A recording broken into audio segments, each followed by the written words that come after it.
In a bleak future ravaged by relentless human exploitation, the film unfolds, showing a dying Earth on the brink of collapse. Max, a young ward of the foster system, encounters a charming girl who has recently joined their orphanage. The two become inseparable as they spend their days together, going on adventures and searching for books that she can read to him. Frey, pointing at the sky, shows him the huge station known as Elysium, where the rich all went to have a comfortable life. She tells him that no one got sick or went hungry up there. Looking at the station in awe, he promises her that he will get them there someday. Years later, Max is all grown up and spent some time in the prison system for stealing cars. After he is released, he decides to get his life in order. One morning, while he is on his way to work, he accidentally antagonizes a robot police officer and gets beat up. Hurt, Max goes to the hospital to get his hands checked out and runs into Frey, who is now working as a nurse.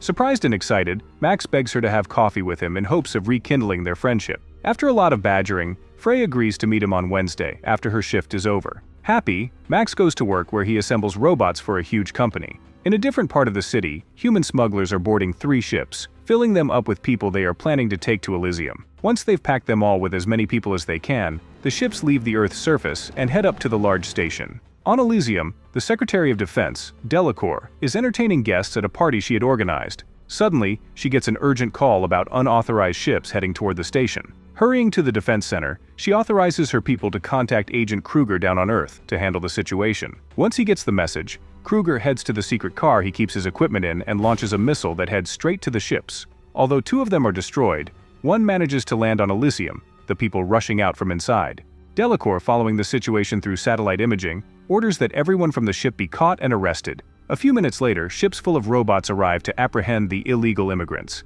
As they rush to arrest the people, a mother and daughter manage to escape and reach one of the resident houses. Breaking in, the mother lays down the injured girl on the medbay inside the house. The machine scans the little girl after identifying her as the owner from the false identification stamp on her hand, then fixes her multiple fractures. Happy that her daughter is okay, the mother hugs her child. A few minutes later, the robot police arrive and arrest the mother and daughter, sending them to deportation as per Delacourt's orders. All of the captured Earth inhabitants are lined up in front of a ship, waiting to be sent back to Earth. Once the police are sure they have apprehended everyone, they force the people into a ship and send them back to Earth. Although her work is complete, Delacourt is frustrated when she's told that the president is waiting to speak to her. When she arrives, the president and other members of the parliament chastise her for what she has done, mentioning that dealing with immigrants must be done quietly. They warn her that any repeat of such action would result in her immediate firing. Hey, quick reminder to click that subscribe button and become part of our family. We have amazing recaps on the way that you don't want to miss out on. Back on Earth, Max is going through his normal work routine when the door for the radiation room jams. After being forced by his supervisor, Max goes into the chamber to free the steel that was holding the door open when the door shuts on its own, trapping Max inside and exposing him to high levels of radiation. Although his colleagues try to open the door, the supervisor tells them that it is too late for Max and that they shouldn't expose the rest of them. After a while, the door opens and a robot drags Max's unconscious body from the chamber. After being taken to the infirmary, the robot tells him that he has only 5 days to live and gives him pills that will help him function until then. Confused and in pain, Max goes home and runs into a concerned friend and his old thieving buddy Julio on his way there. Carrying him to his house, Julio asks what happened to him and is shocked to hear about the radiation. Having no other choice, Max goes to his old boss, Spider, who was responsible for the illegal immigration to Elysium, and begs him to help him go up to the station so he can heal himself. Spider promises to help him if he agrees to complete a job for him. He explains that there was an Elysium resident on Earth who had come for business, and he wanted Max to hijack the man to get organic information right out of his head. Although Julio begs him not to go through with it, Max agrees to take on the job. Seeing that he looked messed up from the illness, Spider offers to have his men fix up Max so he can function well for the task at hand. Taking him to his people, Spider makes Max go through a gruesome transformation where they cut and drill an automated exoskeleton into Max's body. Before going through the process, Max asks for another ticket for his friend Julio and chooses John, the CEO of the company that he used to work for. John ascends to Elysium, seeking an audience with Delacourt in a bid to secure the renewal of his company's contract with the utopian habitat. Guiding him to a secluded chamber, she asks whether, as the architect of the Taurus, he possesses the ability to manipulate the servers and install a new president.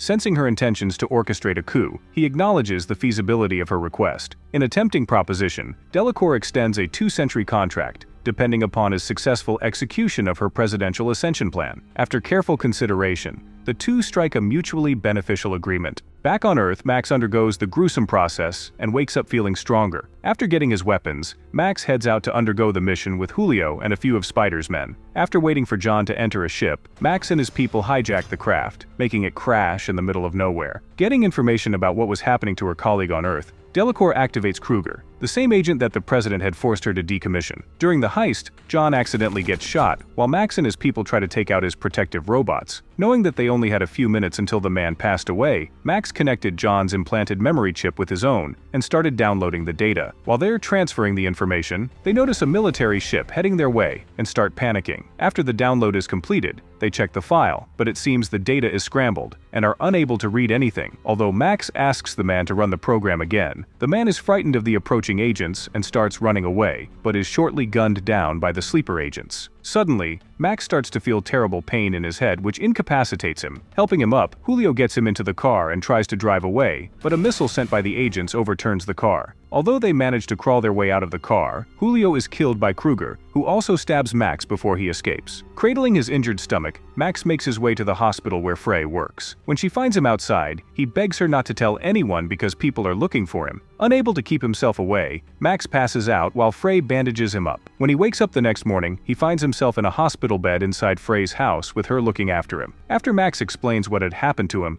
Frey introduces him to her daughter, who is in the last stages of cancer, and begs him to help get her to Elysium to get healed. Max feels bad for coming to her and putting her daughter in danger. Telling her the only thing he can do for her is leave to keep them from being killed because of him, Max heads out of the house. A few minutes later, Kruger burst into Frey's house after tracking Max's location. Threatening her with violence, he asks her where Max had gone, but she assures him that she didn't know, telling him that he had left after receiving treatment. Unwilling to believe her, Kruger grabs her and her daughter Matilda and takes them into his ship. Max, hoping to make Spider fulfill his side of the bargain, goes to his warehouse where he manages all of his illegal activities. Angry and frustrated, Max tells Spider that his friend is dead and that he needs to get him to Elysium immediately. Equally frustrated, Spider explains no one would be able to go to the floating station because Elysium had banned all flights on Earth. Hoping to find something, Spider downloads the data in Max's head and is shocked at what he sees. He tells Max that what he has in his head is a key to Elysium and that they can use it to make everyone on Earth a citizen. Although he likes the idea,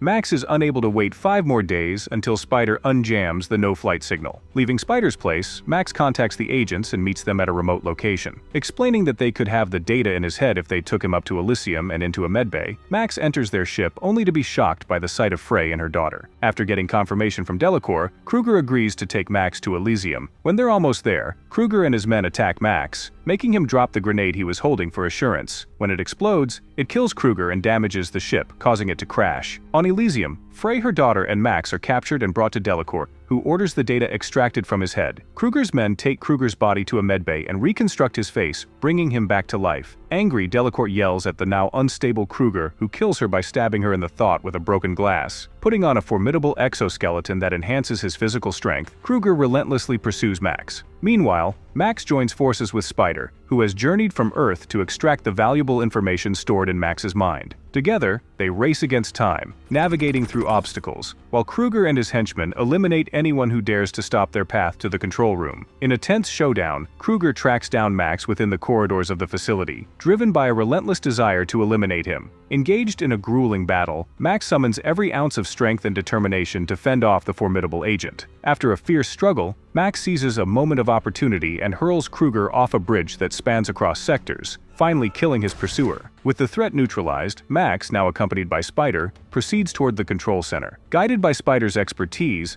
they navigate through the complex, their hearts pounding with anticipation. Upon reaching their destination, Spider skillfully connects Max to the intricate system, attempting to unlock the hidden file within his head. As the connection is established, a surge of hope courses through Max's veins, knowing that the fate of both Elysium and Earth rests on his shoulders. When he is about to run the program, he finds out that it will kill Max. Feeling resolute about his fate, Max tells Spider to go through with the mission, even if it means his death. As the president approaches with armed guards, Max takes control of Spider and prepares himself for the end. Contacting Frey through the walkie-talkie, he tells her that he would be able to come back to her, saying his final goodbyes. With seconds remaining, Max runs the program, which instantly kills him. The program completely reboots Elysium's core, making everyone a citizen and allowing Frey to heal her child in the medbay. Hundreds of shuttles get deployed to Earth to give medical attention to the people the system now acknowledges as citizens. The movie ends by showing us nostalgic images of Max running around as a child and looking up at the sky to see Elysium. I hope you guys enjoyed the video. Stick around and watch our other videos as well. I'm sure you will like them.